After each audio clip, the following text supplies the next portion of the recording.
Hi Josh, ఎలా ఉన్నావు? పైన సరే కానీ మనం లాస్ట్ టైం మాట్లాడుకున్నాం కదా, నువ్వు అడిగావు అంకుల్ డాడీ బైబిల్ చదవమంటున్నారు, సో ఎందుకు బైబిల్ చదవాలి అని నేను చెప్పాను కదా. నువ్వు మరి చదువుతున్నావా రెగ్యులర్ గా? అంకుల్ చదువుతున్నాను. డాడీ చెప్పినట్లానే ప్రతిరోజు 5 అధ్యాయాలు చదువుతున్నాను కానీ కొంచెం అర్థం అవుతలేదు. అది ఓకే, మనం ఎట్లా అర్థం చేసుకోవాలని నా ప్రశ్న. Okay, yeah, good question. అంటే జనరల్గా ఎవ్రీడే మనం బైబిల్ చదవాలి. మనం పోయినసారి చూసాం కదా, ఎవ్రీడే కొన్ని చాప్టర్స్ చదవడం, బైబిల్లో ఉన్నటువంటి విషయాలు చదవడం అనేది చాలా ఇంపార్టెంట్. క్రైస్తవులుగా మనం అది చేయాల్సినటువంటి పని. సో బైబిల్ చదవటం అనేది ఒక హ్యాబిట్ లాగా మనం చేస్తూ వెళ్తాం అన్నమాట. అయితే కొన్నిసార్లు ఏమవుతుంది అని అంటే, కొంతమంది పర్ డే 5 to 10 చాప్టర్స్ చదువుతారు. బైబిల్ని చదవటం అనేది మంచి హ్యాబిట్.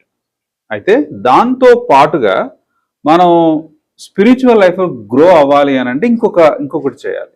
సో దాన్ని ఏమంటాము అని అంటే క్వైట్ టైం అంటాం. క్వైట్ టైం అని అంటే మౌనంగా దేవుని సన్నిధిలో ఒంటరిగా గడపటం, దేవుడు మాట్లాడుతూ ఉంటే మనం వినడం. ఓకే, అది ఎలాగా మనం చేయాలో ఈరోజు నేను నీకు ఎక్స్ప్లెయిన్ చేస్తాను. ఇది నీకు చాలా హెల్ప్ఫుల్ ఉంటుంది. నువ్వు రెగ్యులర్గా చదివే 5 చాప్టర్స్ చదువు. దాంతో పాటుకి ఏం చేస్తావనంటే, కొత్త నిబంధనలో ఏదైనా ఒక పుస్తకాన్ని తీసుకో. అంటే మార్క్స్ వార్త కానీ, యోహాన్ సువార్త కానీ, అట్లా ఏదన్నా ఒకటి తీసుకో. ఓకే, అయితే క్వైట్ టైం చేయడానికి కావాల్సింది ఏంటి అని అంటే 3 విషయాలు ఖచ్చితంగా ఉండాలి. ఒకటి టైం, రెండోది ప్లాన్, మూడోది ప్లేస్. టైం అంటే ఇప్పుడు మనకి మైండ్ ఎప్పుడు బాగా ఫ్రెష్గా ఉంటుంది? మార్నింగ్ టైంలో చాలా ఫ్రెష్గా ఉంటుంది. అంటే నైట్ అంతా మనం నిద్రపోతాం కాబట్టి, రిలాక్స్ స్టేట్లో ఉంటాం కాబట్టి మార్నింగ్ లేవగానే కొంచెం ఫ్రెష్ ఉంటుంది మైండ్.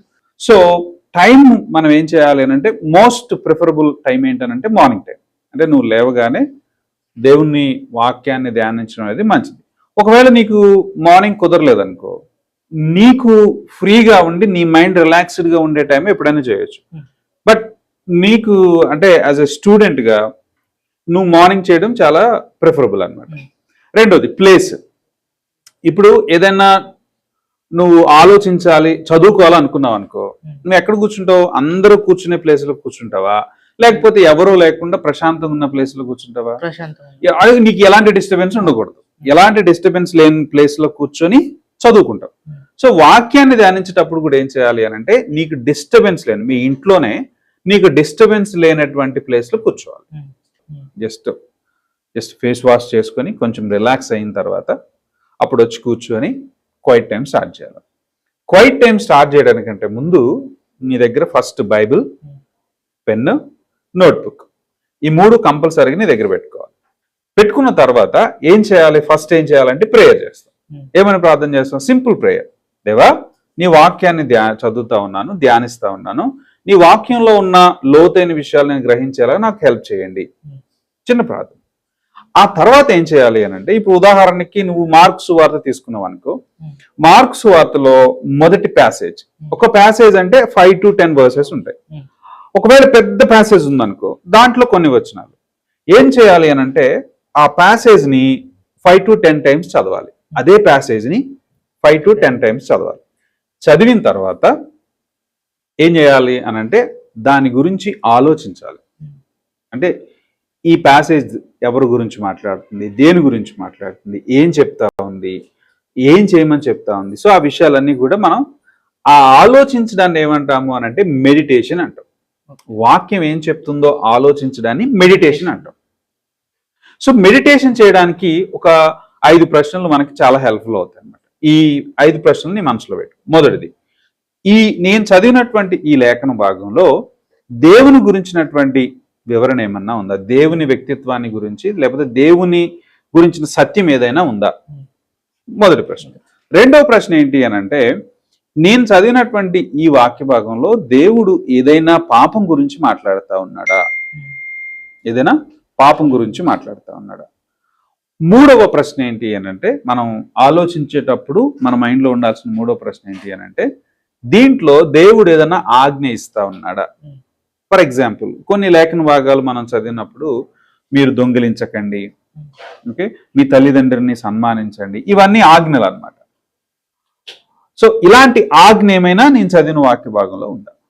ఫోర్త్ క్వశ్చన్ ఏంటి అని అంటే, నేను ఫాలో అవ్వడానికి ఏదన్నా మోడల్ ఉందా, ఎగ్జాంపుల్ ఏమన్నా ఉందా? ఉదాహరణకి కొన్నిసార్లు సొలొమోను ఒకసారి ప్రార్థన చేసినప్పుడు దేవుడు వచ్చి అడిగాడంట, నీకేం కావాలో కోరుకో అని అడిగితే అప్పుడు సొలొమోన్ అన్నాడంట, నాకు డబ్బులు కావాలని అడగలేదు, లేకపోతే ఆస్తులు కావాలని అడగలేదు, ఇవన్నీ కాకుండా ఏం అడిగాడంటే జ్ఞానం కావాలని అడిగాడు. అది ఒక మంచి మోడల్. ఓకే, అయితే కొన్ని బ్యాడ్ మోడల్స్ కూడా ఉంటాయి, బ్యాడ్ ఎగ్జాంపుల్స్ కూడా ఉంటాయి అన్నమాట. బ్యాడ్ ఎగ్జాంపుల్స్ అంటే కొంతమంది ఆ పాపం చేసి వాళ్ళ పాపంలో లైఫ్ని పాడు చేసుకున్న సందర్భాలు ఉంటాయి. అలాంటివి మనం అనుసరించకూడదు. ఫోర్త్ది ఏంటి, దీంట్లో ఏదన్నా మోడల్ ఏమైనా ఉందా, ఎగ్జాంపుల్ ఏమైనా ఉందా? ఫిఫ్త్ది ఏంటి అని అంటే మనం చదివిన వాక్య భాగంలో వాగ్దానం ఏమైనా ఉందా? వాగ్దానం అంటే దేవుడు కొన్నిసార్లు వాగ్దానం ఇస్తూ ఉంటాడు. పోయినసారి నేను చెప్పాను కదా, యెహోషువకి దేవుడు ఒక వాగ్దానం ఇచ్చాడు, జడియకము భయపడకము, నేను నీకు తోడుగా ఉంటాను, నిబ్బరము కలిగి ధైర్యంగా ఉంటాము. లేకపోతే ఇదిగో నేను మిమ్మల్ని అనాథలుగా విడిచి వెళ్ళను, ఇదిగో సదాకాలం నేను మీతో కూడా ఉన్నాను. సో ఇలాంటి వచనాలు ఏంటంటే మనకు వాగ్దానాలు అన్నమాట. ఈ 5 ప్రశ్నలు పెట్టుకొని మనం ధ్యానించాలి, ఆలోచించాలి, వాక్యం ఏమైనా చెప్తా ఉందా. అప్పుడు మనం ఏం చేస్తాము, ఒకవేళ ఆజ్ఞ ఉందనుకో ఏం చేస్తాము, విధేయత చూపిస్తాం. దేవుని గురించిన సత్యం మనం తెలుసుకున్నాం, దేవుని గురించి కొత్త విషయం నేర్చుకున్నాం అనుకో, అప్పుడు దేవుని ఆరాధన చేస్తాం.